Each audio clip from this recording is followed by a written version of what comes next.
앞 시간에 설명을 드린 거였고, 자, 이제 시책 가치의 하락이 발생을 했을 때에 그럼 우리는 어떻게 할 건지를 볼게요. 자, 우리가 상품에 대해서 취득 원가가 예를 들어 100만 원짜리가 있어요. 100만 원. 자, 이걸 우리가 X1년도에 기준에 취득을 한 거예요. 근데 X1년도 기말에 공정 가치를 봤더니 금액이 예를 들어서 80만 원으로 하락을 한 거예요.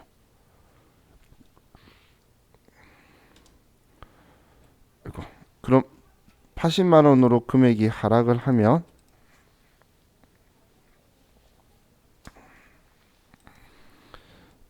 우리는 외부 이해관계자한테 이 금액이 80만 원이면 80만 원이다라고 보여줘야 되겠죠. 그럼 80만 원이나 보여줄 거면 자산을 줄여야 되는데 대변에 재고자산 감모 손실 때처럼 대변에 상품이다라고 바로 줄여버리는 게 아니고 상품의 차감 계정을 만들 거라는 거예요.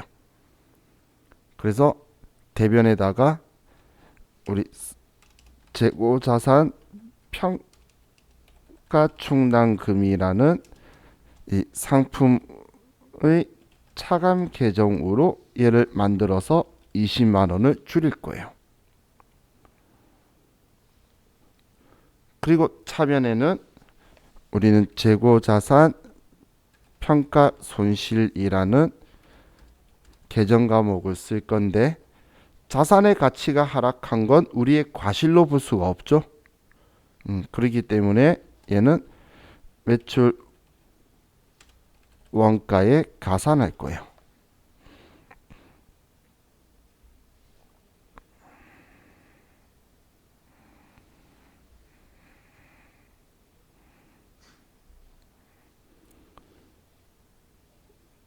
자, 그럼 이 상품을 그냥 그대로 가지고 있다고 예를 볼게요. 그럼 기말에 봤더니 또 기말의 공정가치가 50만 원으로 또 하락을 한 거예요.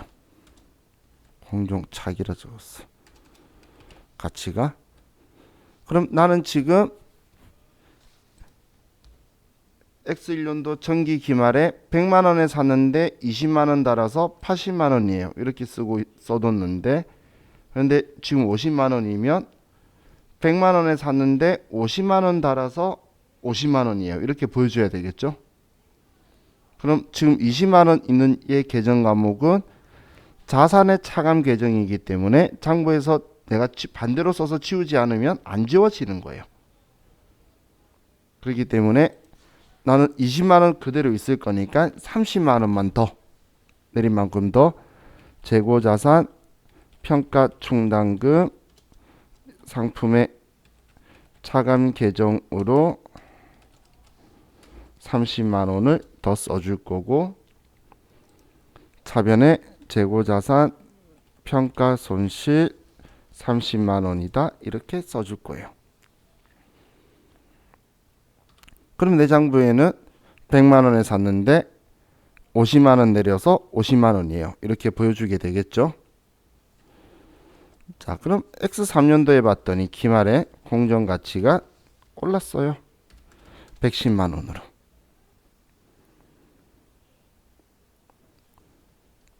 그럼 우리는 얼마로 외부 이해관계자들에게 보여줘야 되죠?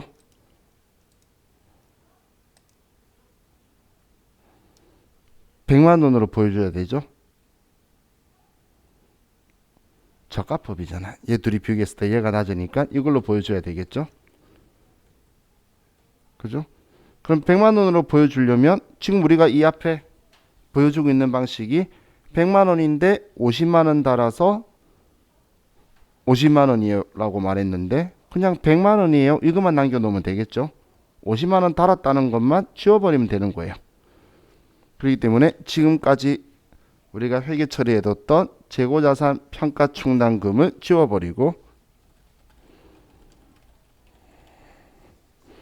얘를 50만 원을 다 지워버리고 대변에 재고자산 평가 충당금 환입이라는 계정 과목으로 처리를 할 거예요.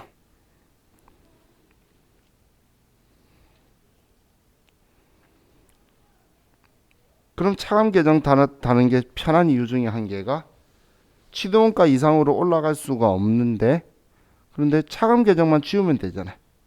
그럼 차감 계정 한도가 내렸던 한도죠. 그럼 그 범위 안에서만 조정하면 되기 때문에 이걸 사용하는 게 훨씬 더 편하다는 거예요. 우리가 관리도. 그리고 자, 재고자산 평가충당 환입 보면 평가 손실을 우리는 영업비용인 매출원가로 비용 처리했으니까 돌아오면 수익 처리해야 되는데 얘는 영업수익 처리하는 게 적절하지 않기 때문에 성격을 매출원가에 차감하는 성격으로 비용을 줄이는 성격으로 얘를 쓸 거예요.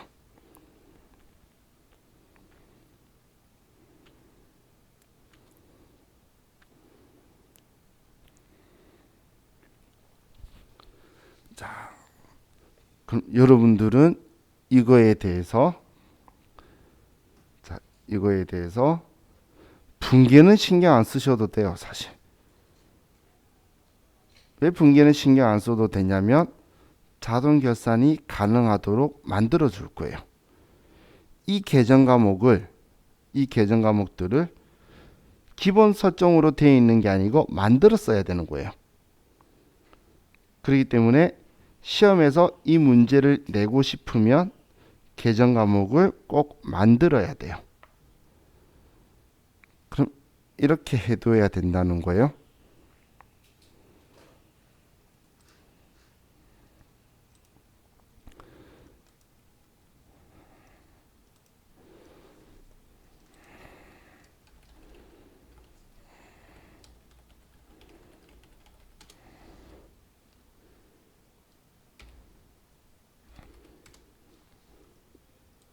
지금 제가 만든 것처럼 시험 때도 이 문제를 내고 싶으면 계정 과목이 만들어져 있는 게 아니라서 미리 넣어둬야 돼요. 그리고 여기에서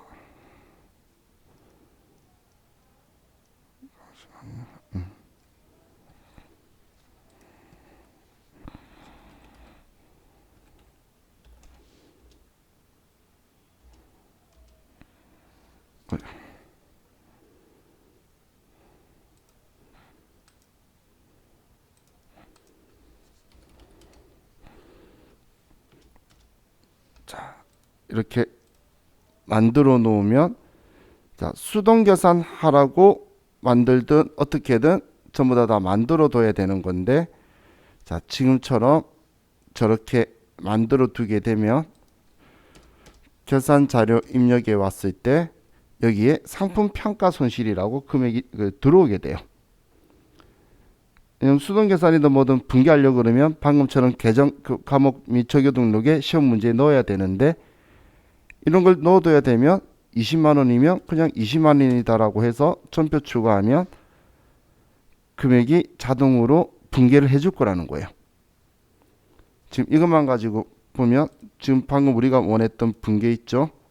지금 이거에 대한 분개 제가 전표 추가를 하면 12월 31일 날 차변에 재고자산 평가 손실 대변에 재고자산 평가 충당금에서 분개해 주잖아요. 그럼 자동으로 분개해 주면 굳이 분개에 대해서 크게 신경 쓰실 필요는 없어요. 그죠? 그럼 분개에 대해서 크게 신경 쓸 필요는 없는데 여러분은 이 생각을 해야지. 자, 지금 여기에서 제가 방금 한 행동은 지금 하나도 안 남겨뒀죠? 지금 하나도 안 남겨뒀기 때문에 지금 잘못된 거예요. 자, 그럼 지금 예를 들어서 20만 원이 내렸어요. 이때. 그럼 100만 원인데 20만 원 내려서 80만 원이라고 보여줄 거잖아요. 외부 이해관계하는데 80만 원으로 보여줄 거죠. 그러면 여기에 20만 원이라고 내린 거 쓰면 분개는 해줄 거라고 그랬어요. 그럼 여기에 얼마라고 쓸 거냐라는 거예요. 100만 원이었을 거냐? 80만 원이었을 거냐? 자, 여기에 쓰는 게 얼마에 샀는데 이 금액인 거예요. 그래서 여기에는 장부 금액을 써줄 거라는 거예요. 왜냐하면 여기에 내가 80만 원이다라고 쓰면 80만 원이었으면 어떤 결과가 나오냐면, 자, 이대로 제가 전표 추가 한번 할게요. 자, 이대로 전표 추가하면 재무상태표에 뭐라고 나오냐면, 여기에 80만 원인데 20만 원 평가 손실이 발생해서 60만 원짜리라고 나오게 돼요. 우리가 원하는 건 100만 원인데 20만 원 내려서 80만 원짜리였잖아. 내가 두 번 줄이게 된 거야. 얘 줄이는 거 써놓고선 또 줄인 거잖아. 그렇기 때문에 나는 여기 결산 자료 입력에 80만 원이 아니고 취득 원가 그대로 장부 금액 그대로 100만 원이라고 써야 된다는 거예요. 100만 원이라 쓰고 전표 추가를 해야지 재무 상태표에 보면은 방금 우리가 원했던 말 100만 원 있는데 20만 원 달아서 80만 원이에요. 이렇게 보여주게 되죠. 그렇기 때문에 자, 여기에서 평가 손실에서 제일 중요한 건 자동 결산 시 기말 재고 자산 입력 금액은 장부 가액을 쓰는 거라는 거예요. 예, 공정 가액 아님 주의하셔야 돼요.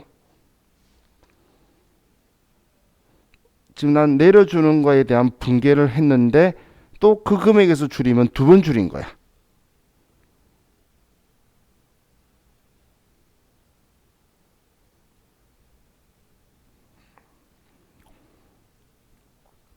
이해가시죠?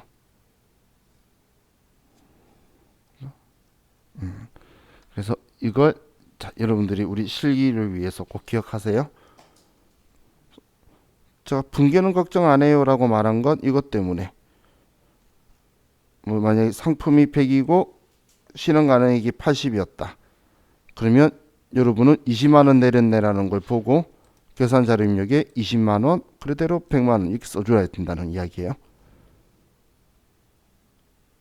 그럼 전표 추가하면 분개는 해줄 건데 여러분들이 이걸 80이라고 치면 큰일 나겠죠. 자, 그리고 이런 시험 목적으로 자, 얘 성격이 매출 원가에 가산하는 거고 얘는 매출 원가에서 차감하는 성격이다. 이 성격은 이론 문제에서 등장을 할 거니까 자, 우리 교재에 적혀 있는 얘 지금 이럴 자들 있죠. 평가 손실은 매출 원가, 얘는 평가 충당금 환입은 매출 원가에서 차감. 자, 이 성격을 알고 있는지도 물어볼 거예요.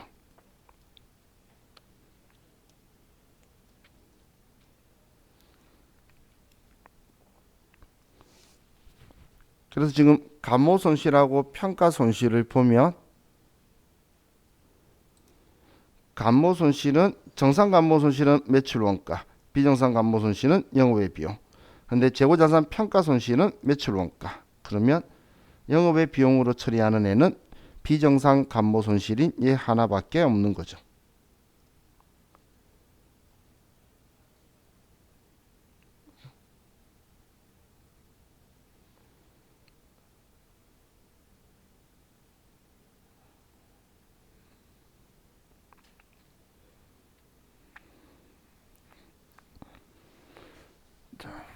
이게 우리 재고자산 평가에 대해서 하는 내용이었어요. 자, 이렇게 하면 우리 재고자산에 대해서 다 봤고 이제 우리 62페이지로 갑시다. 자, 여러분들 열심히 공부하고 계시는 거 아는데 이 사이사이에 보면 이런 문제들 있죠? 이론 문제. 자, 이 이론 문제 그냥 보지 마세요. 이런 문제들 조금 구닥다리라는 표현이 맞는 그런 형태라서. 근데 다른 거 다 공부해서 너무 공부할 거 없어서 보는 것은 괜찮아요. 근데 이제 그게 아니면 다른 거 할 것도 있는데 굳이 그걸 보면서 머리 싸매고 있는 건 아주 비효율적이라는 거예요. 자, 그럼 이제 우리 이제 당좌 자산은 유동 자산은 당좌 자산 그리고 재고 자산으로 있는데, 자, 그 두 개 분류에 대한 것 저하고 같이 어느 정도 봤고, 자, 이제 투자 자산에서 자, 장기 금융 상품이라고 적혀 있네요. 자, 장기 금융 상품에서 자, 투자 자산 보면 자, 계정 과목 중에 전에도 말했는데 자산에서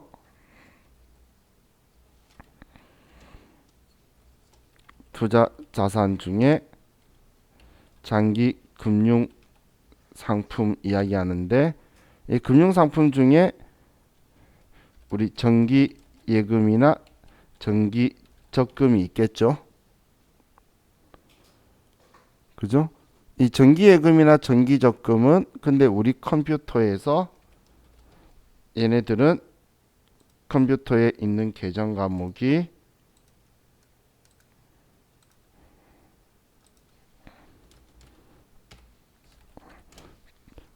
105번, 106번으로 당좌 자산이라는 거예요.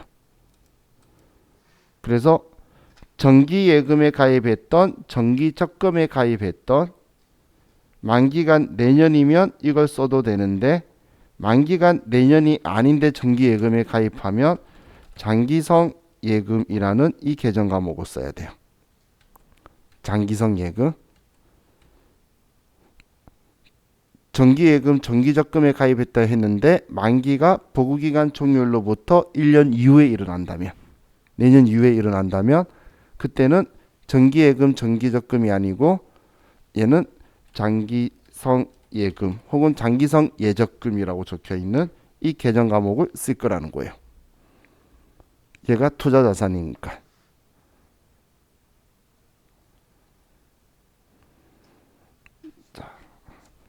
그리고 특정 현금과 예금,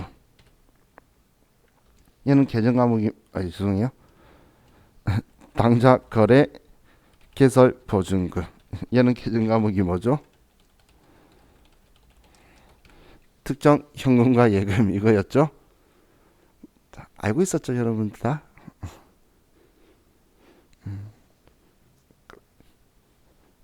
이 계정 과목은 거래처를 꼭 써줘야 되는 계정 과목이다 라고 또 같이 기억을 해 두세요. 자,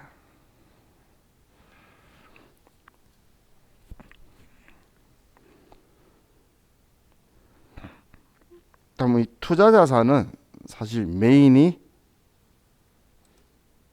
유가증권인데, 우리는 유가증권을 단기매매증권 할 때 저와 같이 했잖아. 그렇기 때문에 투자부동산 이해만 한 번 더 보면 여기 또 투자자산도 별로 볼 거 없어요. 자, 그럼 우리가 토지다 건물이다 라는 계정 과목을 쓰는 건 영업활동에 사용하는 경우에 이야기하는 거죠. 그런데 영업활동에 쓸 목적이 의사표현이 없던지 아니면 대놓고 투자 목적이래, 그러면 우리는 투자부동산이라는 계정 과목을 쓸 거예요. 토지든 건물이든 구분하지 않고. 그럼 얘도 자산이죠. 자산이기 때문에 취득 시 부대 비용은 원가에 포함시키는 건 똑같은 거예요. 이 부동산을 취득하는데 뭐 중개수수료가 들어갔던, 취득세가 들어갔던, 뭐 이전 비용이 들어갔던, 법무사 수수료 이런 거 있죠. 어떻게든 이런 것들은 전부 다 우리는 투자 부동산으로 처리할 거라는 거예요. 그랬다가 나중에 팔 때 투자 부동산이라 적혀있던 장부 금액 지우고 그 장부 금액보다 많이 받으면 투자 자산 처분이, 작게 받으면 투자 자산 처분 손실이다라고 써주면 되겠죠. 자, 그래서 우리가 뭔가를 매각하면 장부에 적혀있는 금액과 장부가액과 처분한 금액의 차이가, 근데 이 처분한 금액이라는 건 처분하면서 실현된 금액이에요. 실현된 금액이라는 건 이 금액에 팔았지만 판매하는데 또 수수료 있으면 그 뺀 나머지가 진짜 남긴 거잖아. 그 돈이 우리가 처분 손익으로 남을 거다라고 보시면 돼요. 그래 실제 우리가 남은 거죠.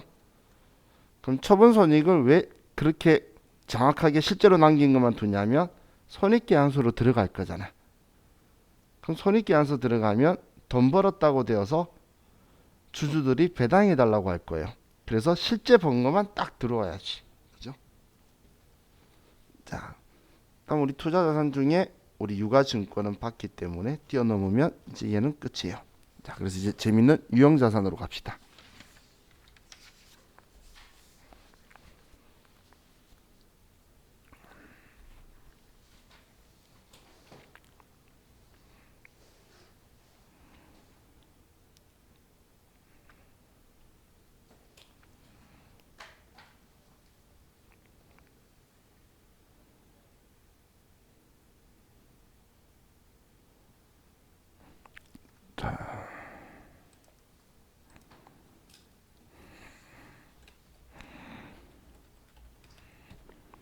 자, 유형자산은 얘는 영업활동에 사용할 목적으로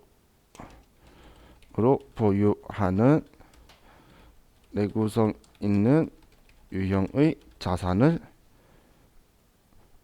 우리 유형자산이라고 하죠.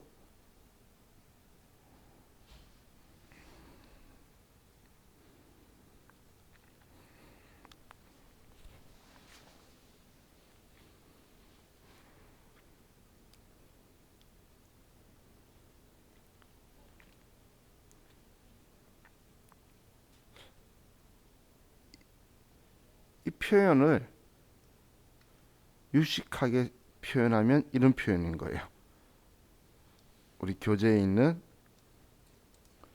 영업활동에 사용할 목적, 유형의 자산, 장기적 형체가 있고 장기적 물리적 형체가 있고 장기적으로 쓸 거다. 저는 내구성 있는이라고 표현한 거예요.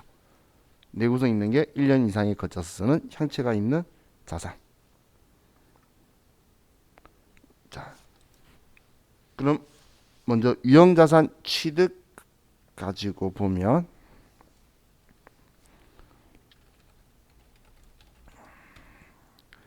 자, 유형자산 취득은 먼저 취득 시점에 대해서 봐야 되고 이 취득 시점은 영업활동에 사용 가능한 장소나 상태에 도달하는 시점이에요.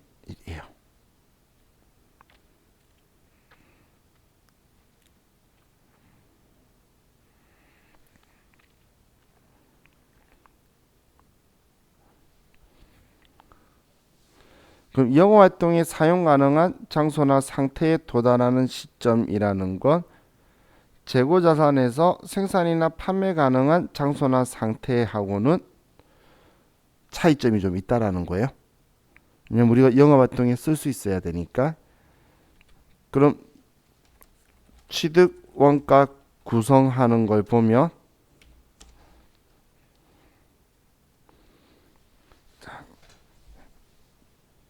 첫 번째 당연히 유형 자산 가액. 얘는 당연히 취득 원가를 구성을 할 거고 다음 취득세를 납부하는 자산이라면 취득세 그리고 우리 취득할 때 들어가는 중개 수수료 그리고 우리 등기 이전 비용 자, 그리고 기계장치의 경우에는 기계장치는 우리 설치비라든지 아니면 뭐 하역비, 운송비, 시운전비 그리고 토지의 경우에는 우리 토지 구입 시 사용하지 않는 건물의 가액이라든지 혹은 우리 토지 구입 시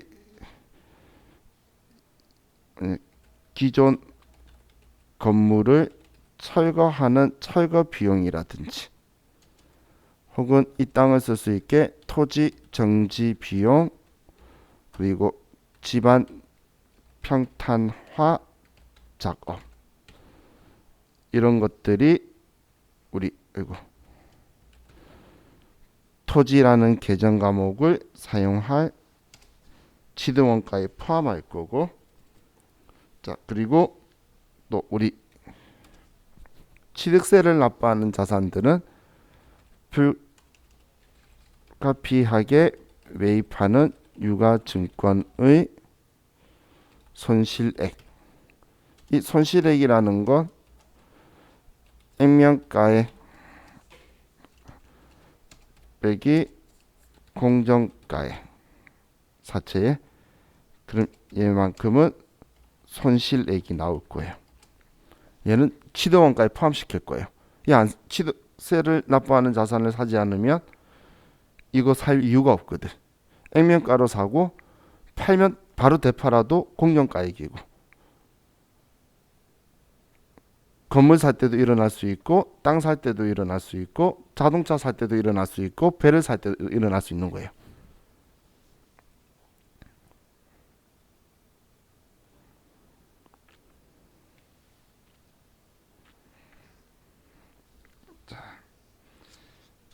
그럼 이런 것들은 취득원가를 구성을 하는데 그런데 자 반대로 우리가 취득 시점 이전 부산물 매각액은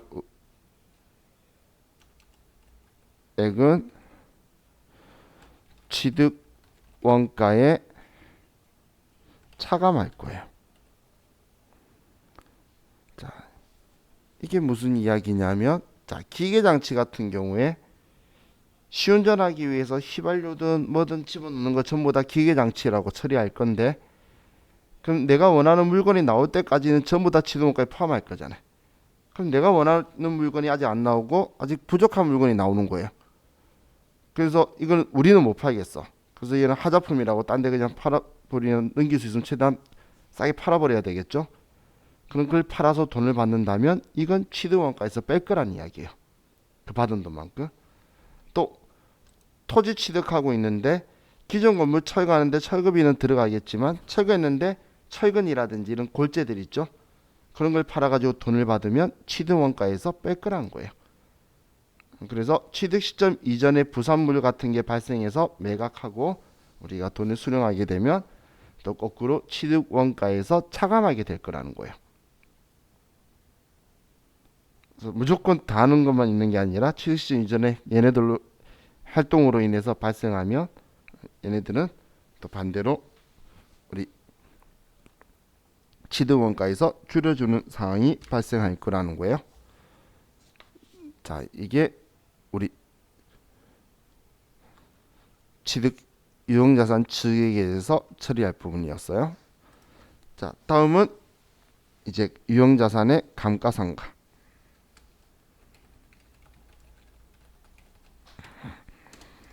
자, 감가상각은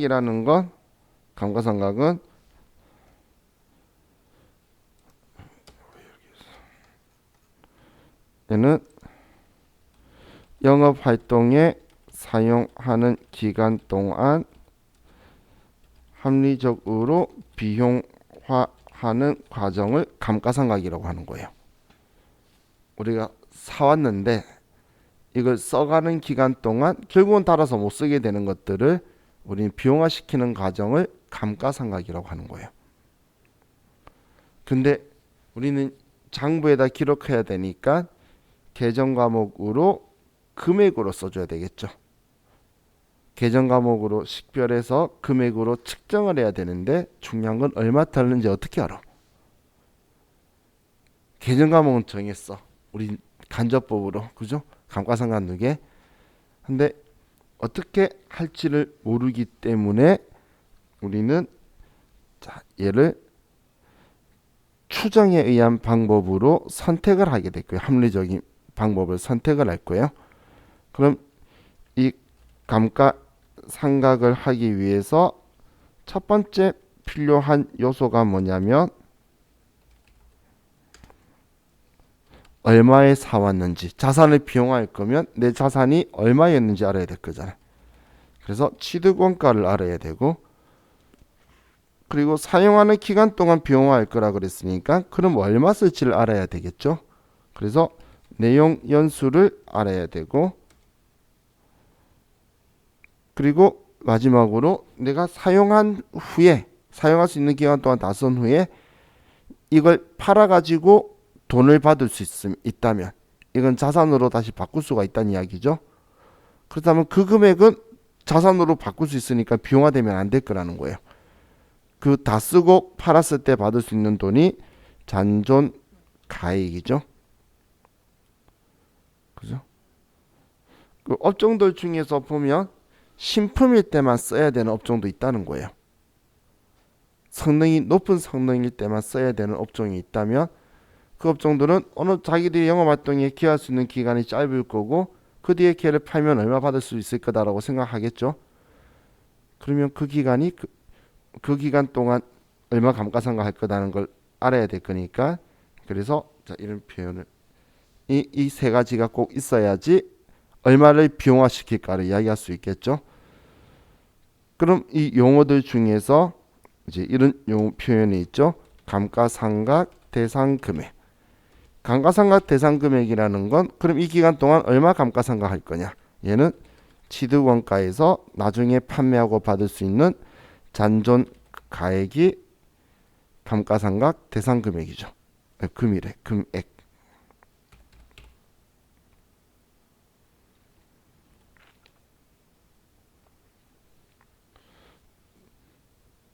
자, 그럼 이 유형자산은 간접법으로 상각을 하죠. 이제 우리 그걸 모르시는 분 없죠? 감가상각 두 개. 그렇기 때문에 우리가 장부 금액을 보여줄 때 유형자산의 장부 가액은 취득 원가의 감가상각 누계액을 뺀 금액이 우리가 보여주고 싶은 장부 가액이라는 거예요. 얘가 얼마짜리예요 보여주고 싶은데 그냥 보여주는 게 아니라 얼마에 사서 얼마 달았어요. 그러니까 이 금액이 장부 금액이에요. 이렇게 보여줄 거라는 거예요. 그럼 감가상각 한 걸 빼버리면은 감가상각 안 한 금액이 장부 금액이라는 거죠. 그래서 감가상각 안 한 금액이라고 해서 유형자산에서는 장부가액은 미상각 잔액이라고도 하는 거예요. 감가상각 안 한 금액이 장부 금액이니까. 그렇죠? 그래서 자, 이런 용어들을 자, 우리가 쓰고 있는데, 자, 그럼 이 요소들을 가지고 우리가 합리적으로 상각해가는 감가상각 방법들을 볼게요. 자, 예를 들어가면서 금액을 써서 봅시다. 자, 우리가 건물을 취득을 하고, 자, 그리고 건물을 그냥 100만 원에 사고, 얘를 죄송해요. 건물을 취득 원가 120, 내용 연수 5년, 잔존 가액 20만 원. 자, 이걸 가지고 봅시다.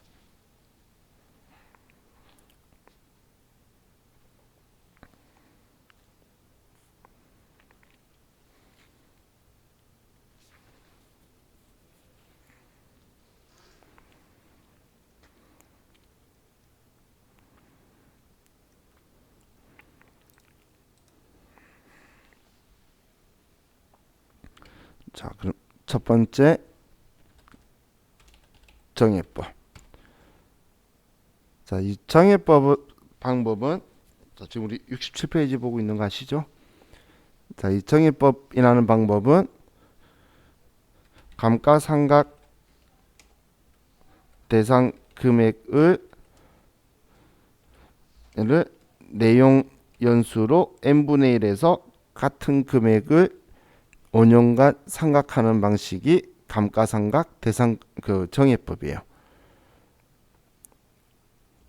그럼 숫자를 위에 걸 넣어보면 감가상각 대상 금액은 취득원가 120만 원에 빼기 잔존가액이 20만 원이죠.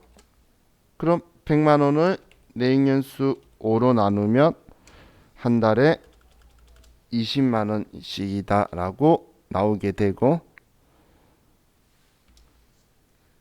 그럼 우리는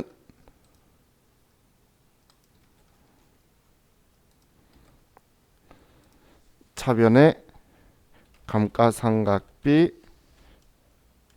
20만 원, 대변에 감가상각 누계액 20만 원 이런 식으로 해서 X1년도에도 이 금액, X2년도도 이 금액, X3년도도 이 금액, X4년도도 이 금액, X5년도도 이 금액, 똑같은 분계가 계속 될 거예요.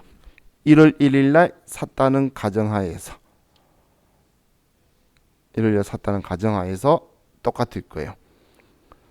자, 우리 무형자산은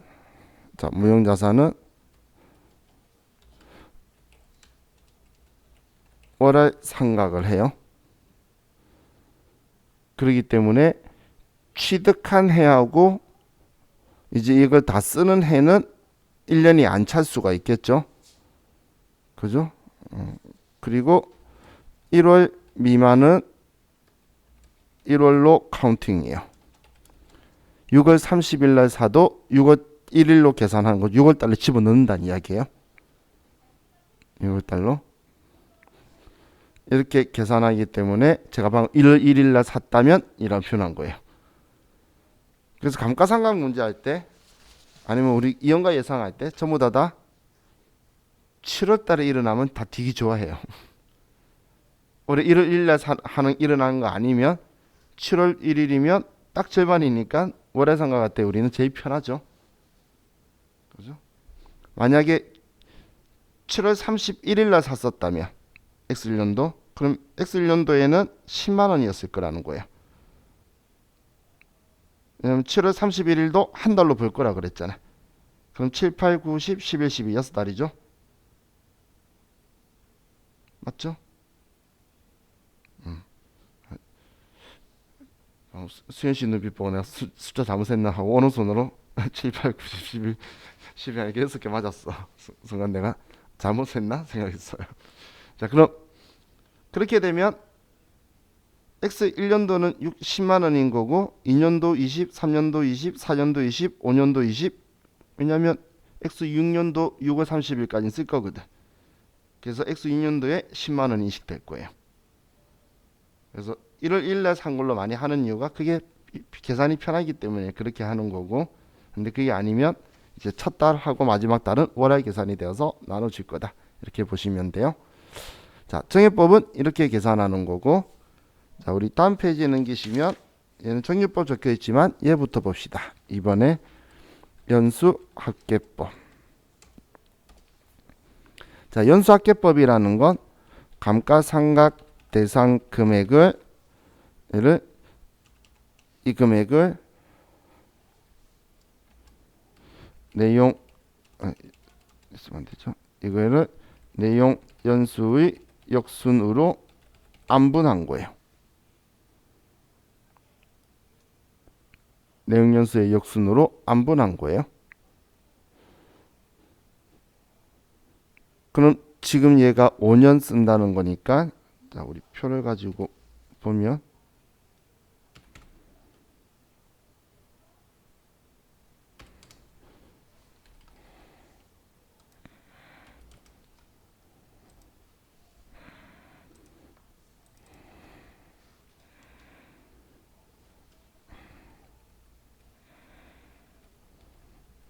자, 이렇게 있을 때, 자, 5년 동안 쓰는 거죠. 그럼 5년 동안 쓰면은 비율을 5대 4대 3대 2대 1의 비율로 하겠다는 거예요. 이걸 안분하겠다는 거예요. 역순으로. 이 100만 원을 이해가시나요? 그럼 우리가 안분하는 거에 제일 쉬운 방법이 뭐냐면 얘네들 다 합쳐버려서 합친 거에 이 금액이 X연도고 합친 거에 이 금액 부분은 얘고 이런 거예요. 예를 들어서 1대 2대 3 이러면 다 합치면 6이죠.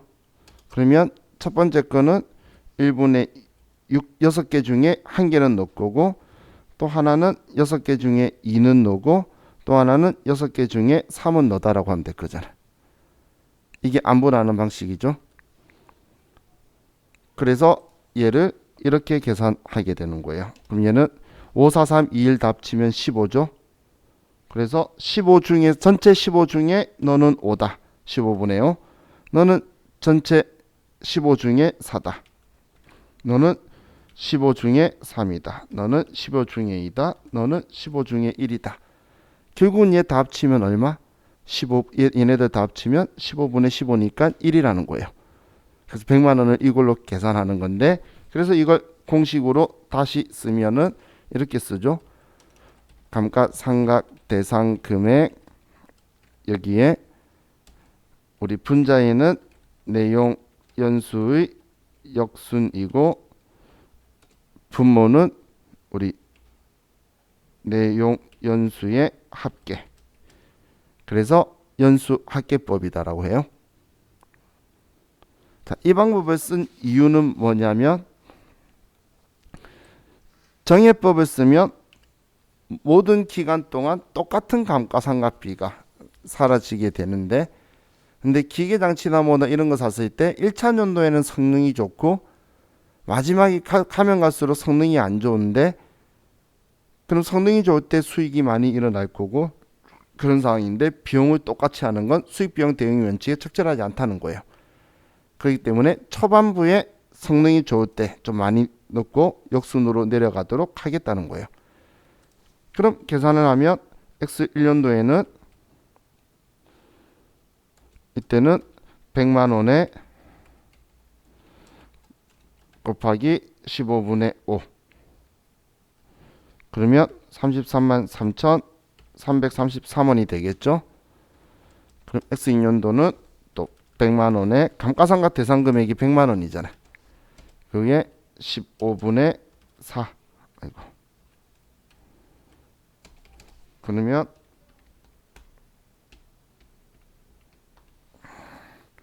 26만 6,667원 뭐 반올림하면 X3년도는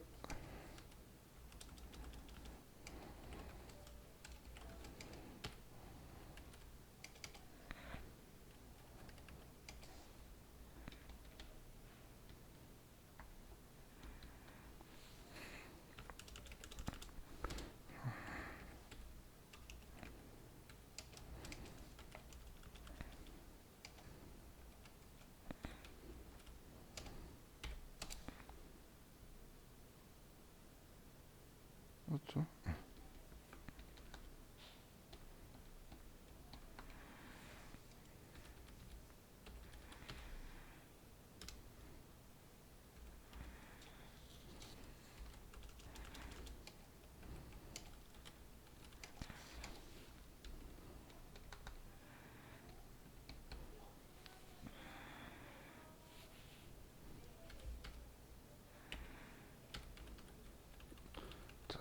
이렇게 하면 아마 합이 딱 100만 원이 나오지 않을까요? 그죠?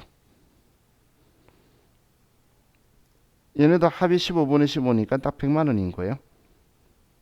그래서 이렇게 역순으로 해서 근데 이 금액을 왜 이렇게 썼지? 제가 잘못 썼네.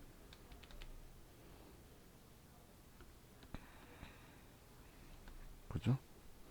앞에 숫자가 13333이죠. 분위기가 마치 아무도 계산기를 안 쳐봤고 저만 치면서 썼다는 느낌이 확실히 들었어요. 그죠? 자, 우리 연수합계법 여기까지만 보고 좀 쉬었다가 또 다른 방법 맞춰다 볼게요. 쉬었다 합시다.